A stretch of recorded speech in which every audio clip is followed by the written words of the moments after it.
Imagine that you are stranded on a desert island.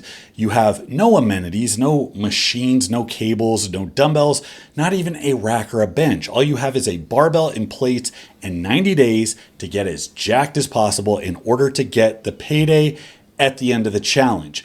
What exercises are you going to put together that guarantees as much size gets put on your frame as possible? Before we get into that, I have to make a big announcement. I'm teaming up with the kings of gym apparel, Barbell Apparel, for a 4th of July giveaway. Between now and 4th of July 2024, we're giving away not one, but 3 $100 gift cards to Barbell Apparel. You can stock up on Bromley tees, Big Dreams Bad Jeans. You can get any of the pieces of comfortable performance-based gear. I see you guys peeping my Instagram when I film pressing exercises from behind. You think the view looks that good because of squats and deadlifts.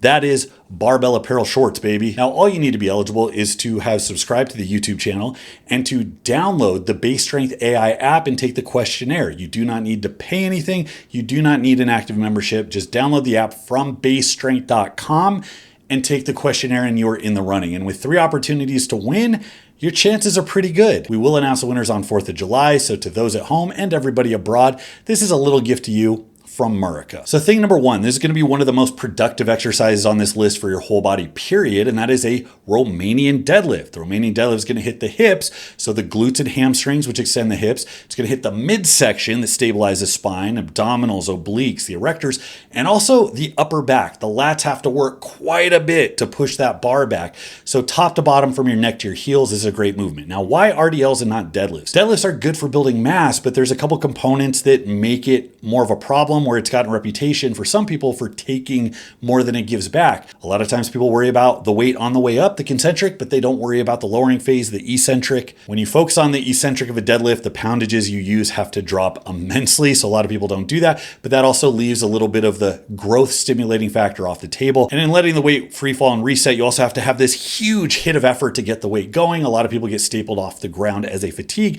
and they leave a lot of work on the table that they otherwise could have gotten by working through the mid-range of the hip extension. People also focus on their strongest possible position. It's good for moving the most amount of weight, not necessarily the best for the most development. Remember that good hypertrophy movements tend to disadvantage the muscles at the joint that they're working. What that means is the muscles are stretched, but they're also working the hardest at that stretch position, and RDL forces your hips back more. You're bent over more. The muscles of your midsection and your upper back have to work harder to support you. You have to change direction under control, which is a new and more difficult stimulus for the extensors, the muscles of your hamstrings and glutes that extend the hip. And in having your hips so far back and the barbell so far out in front, you have a very long moment arm, which means as the hamstrings and glutes are fully stretched, they're also working the absolute hardest. It is just a nasty growth stimulus. The weight has to be lower, so recovery tends to be better. You can use this as a bodybuilding type movement way more easily than you can in actual deadlift,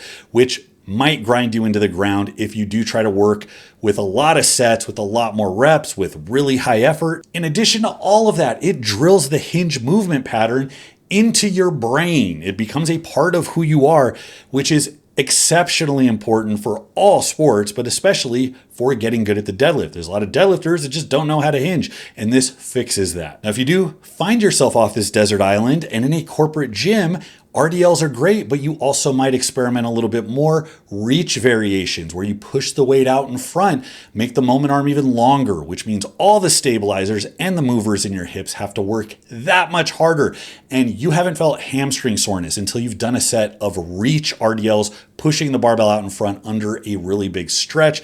Stiff leg deadlifts are good. To a deficit are great standing on a box or a pile of coconuts, I guess. Good mornings are also really good. Now with these movements for hypertrophy, I think range of motion it's just such a safe bet. It's such an easy way to keep the weight down, make sure that recovery is possible, but also get that growth stimulus. It just puts you on the right side of the stress recovery balance. I like to use things like Smith machines. I'm not above specialty bars. I like to add stability, take the uncertainty and chaos of balance away whenever possible. There's nothing wrong with doing that in a corporate setting, but if you don't have that accessibility, barbells get the job done. And part of the benefit of a high frequency program like this that focuses on that one movement is you build skill, which means you get better at it faster. And the faster you get stronger and more stable and more comfortable, the faster you grow. Now you'll notice a theme with big movements that hit a lot of muscles, and RDLs big movement, hits a ton of muscles, you don't need quite as many sets. We're assuming that we're not doing like reduced RPE or submaximal work. We're going pretty hard. These are sets that involve effort, starting to slow down, starting to grind on the last couple reps. 3 hard sets should be absolutely plenty. If you can do a 4th hard set without your strength just tanking, maybe you didn't go hard enough on the first 3, but I also like a variety of rep ranges here. I think this is a barbell movement that benefits heavily from working on the strength range. So I like to do that when I'm fresh because technique is really important. If you start to fatigue before you do the heavy stuff, you're going to notice you have a harder time keeping your spine rigid, keeping that posture, really getting that good stretch. So heavier stuff should come first with this movement. So I like to do kind of a reverse pyramid. Top set of 5 that's challenging, drop to something like 8 reps and drop to something like 12 reps. And if all of those are very challenging sets, you're going to find that you're wiped afterwards. And all you have to do is focus on progressing where you can, a rep here, a few pounds there, take your time. But as you get better, I'm telling you, your entire posterior is just going to explode. Now, next for the upper back, we have our basic pulling movement, which is a bent row. This is another one I have an absolute love affair with. I've done videos about it because one, they work so damn well. If the bent row was added as a 4th movement in powerlifting, you would just see a massive shift in the typical standard for upper back development and rowing movement. 315 strict rows would no longer be an exceptional feat. And because of that, shoulders would be healthier, benches would be higher, people would be walking around with more confidence, and they'd probably be reproducing at a greater rate. In addition to working well, they're sexy. Now, that might seem like it doesn't matter, but it absolutely does, because just as important as how effective something is the likelihood that anybody's going to do it in the first place. I can't stress enough, even for highly developed, highly competitive athletes, your sense of a movement, your ability to connect to it, to kind of bond with it, to get excited, to chase numbers in that movement, hugely predictive of how far you're going to go. It's not just some robotic cold calculation of, is this movement mechanically better and more stimulative than this? And just remember, people that jump on the ball and really attack things that aren't necessarily optimal tend to outperform people that sit around and twiddle their thumbs waiting for the most optimal variation. It's like the song goes, if you can't be with the one you love the one you're with. Now, I prefer strict bent rows if this is going to be the only thing we're doing. I like cheating, especially for upper back work. I'll talk about that later. But if you start with cheating, you're going to miss the connection to the upper back in a really effective kind of swaying rowing motion. It's easy to bypass that. And you're not going to get as much growth if you just start humping the barbell like you're a fish out of water getting gaffed. Start strict, do the longest pull you can, not to your belly button, not to your diaphragm, up to your chest.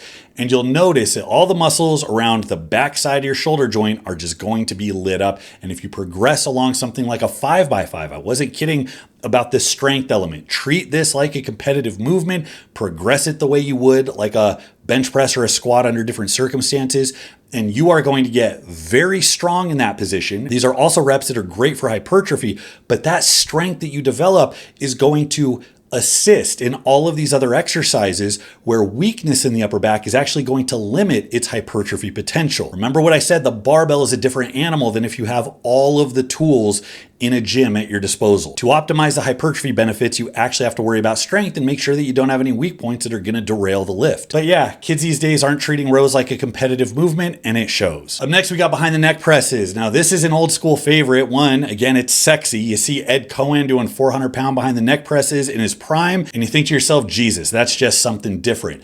But in addition to that, people avoid it like the plague. They recognize it as being kind of a staple old school lift that's known to be highly productive for developing big cannonball delts, but they think it's going to snap their shoulders up. Now, if you do have mobility issues, don't go and start heaving under heavy ass behind the neck presses. That is a recipe for rotator cuff disaster. However, if you work into it and you adapt, you adjust to the movement over time as you get stronger, you don't need a lot of weight. Even a barbell, if you're not used to this, done for high reps is going to cook your shoulders in a way that you're not used to because it satisfies that important hypertrophy component that we talked about. You get a stretch in your shoulders, especially if you're taking it down, touching your traps, in a way that you can't get with most other shoulder movements. Certainly can't get it with front presses, dumbbell presses. You can't get the handles low enough. Most machines won't allow you to go this low. So that stretch, having everything really crammed in the back and then dropping your elbows way down, getting the barbell all the way down, it's a different thing. It traps blood Even if you only do a couple hard sets, you feel that fatigue a couple days after. It's fantastic movement,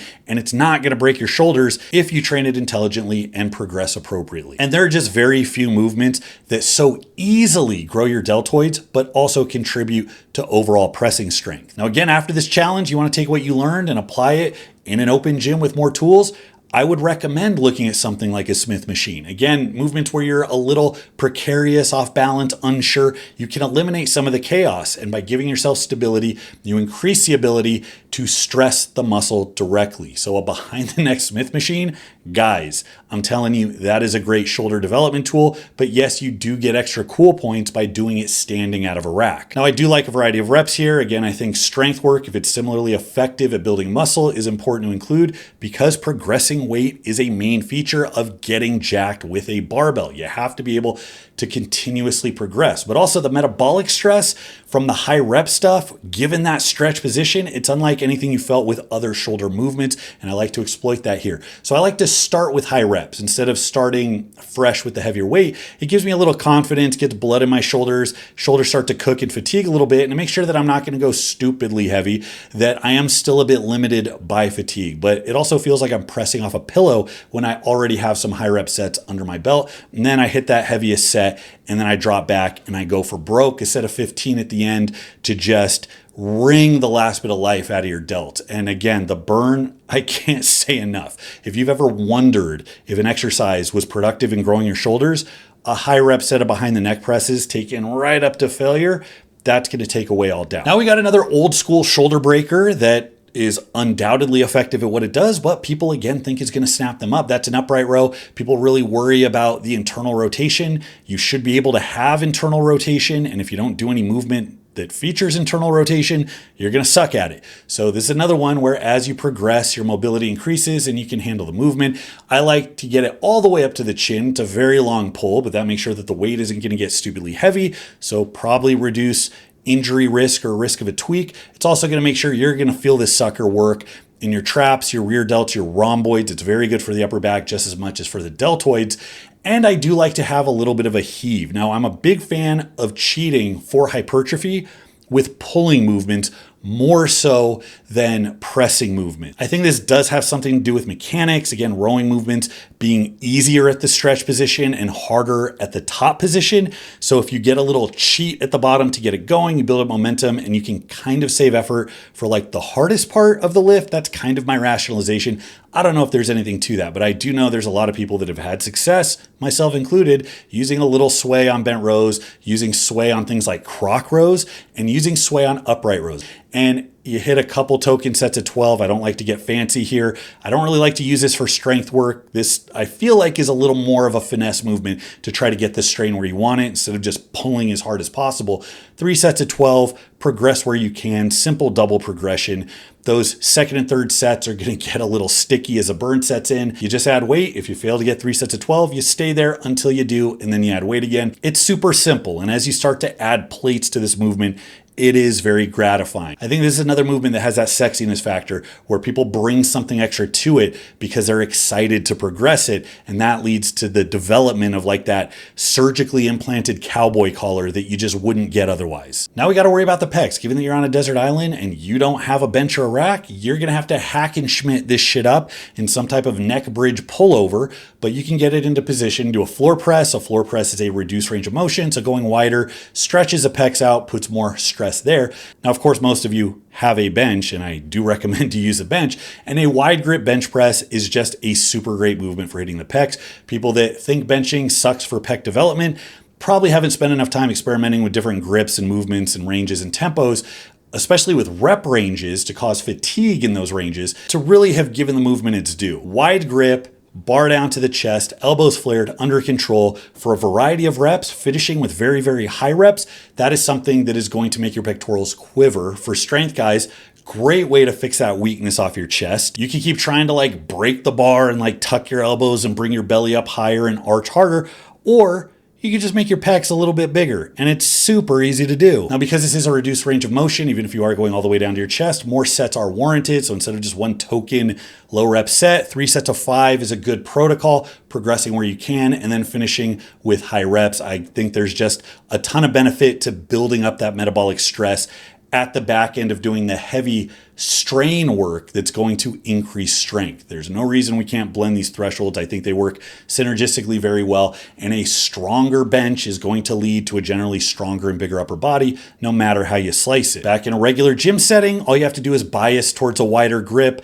Dumbbells are great because they give freedom of motion, so you could do a heavy dumbbell press, biasing to come out a little bit wider. That'll be a nice strain on your pec. And of course, there are machines that allow you to start out a little wider, hammer strength stuff, start wide and come in. That stuff's also very good as well. But it can be as simple as just gluing yourself to a barbell and aiming to get really good at that one movement. Now we're gonna go to our first real smaller movement. This is a tricep press. Now you'll notice there's no bicep on this list because we only have 7 exercises to add as much muscle as possible. So why would I waste a slot to tell you that barbell curls are probably the best bicep exercise that you can do with a barbell? Now, triceps, on the other hand, are 2/3 of your arm, so you're going to get a lot more mass there. And this is a potential weak point that keeps down your overhead pressing and your bench pressing. So getting your triceps stronger directly connected to getting other parts of your body stronger. So again, it's all tied together to circle of life. Now, the tricep press is an old school movement that a lot of the guys that were benching 500 and 600 pounds like 60, 70 years ago were doing. We don't see it quite as much because everybody started treating their triceps like very strict, very surgical bodybuilder type extensions.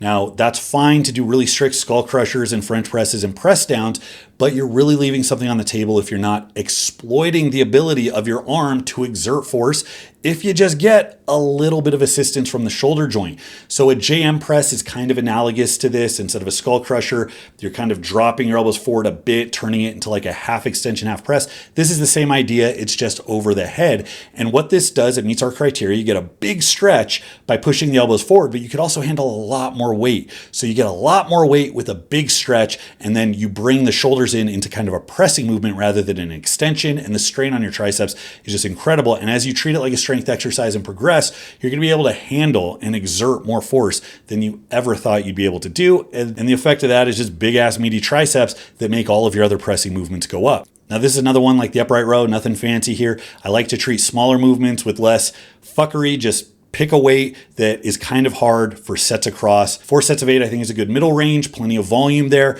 but it's just low enough where there's going to be some strength carryover as well as you get better here. And same double progression. Add weight where you can. If you fail to hit all your reps, stay there until you do. Easy fucking peasy. The best part of all is this type of progression. Make sure that my elbows aren't going to crack in half from the strain. Now, lastly, we got the legs. You can't neglect the legs. We've done a lot for the back, a lot for the hips. We do need some quad meat here. Now, generally, I would probably say like a high bar squat done really deep, really upright, probably the best barbell movement for your quads. But given our thought experiment, we don't have a rack, we don't have villagers to come help you put the barbell on your back, and doing a bunch of shit to get it there, not really practical. The most accessible way to load yourself with a barbell without anything else is a Zercher position. For the most amount of muscle mass, I would probably go with a 2-legged Zercher squat. You pick the barbell up to your legs, squat down, hook it in the crooks of your elbows, stand up, and then you start clipping off your squats. If you're upright, if you're going deep, and you're progressing weight every single session, your quads will grow. There's also a lot of strain in your hips. You're going to feel it in your glutes. You're going to feel it in your midsection and upper back, which is great because those will also be stimulated to grow and get stronger in addition to all the RDL work that you're doing. Raw mass, raw strength, raw power. A 2-legged Zercher squat is absolutely where it's at. And the principles of growing your quads is the same as everything else. As long as the quads are getting stretched and that knee joint is getting pushed away, the quads will be stimulated to grow. Now, because a 2-legged Zercher squat hits so many muscles, especially on the back end of all the work we've already done, you don't need a lot. As long as we're straining, we're getting to those hard sets where you're struggling to stand up out of the hole, a top set of 5 for that strength range, followed by a few minutes of rest, and then an AMRAP in like the 12 to 15 range, your quads are going to be cooking, your ass is going to be sore for days, and you're just going to be fried, just gulping air like you're taking your last breaths. At this point, you don't need a lot else because the stimulus is so big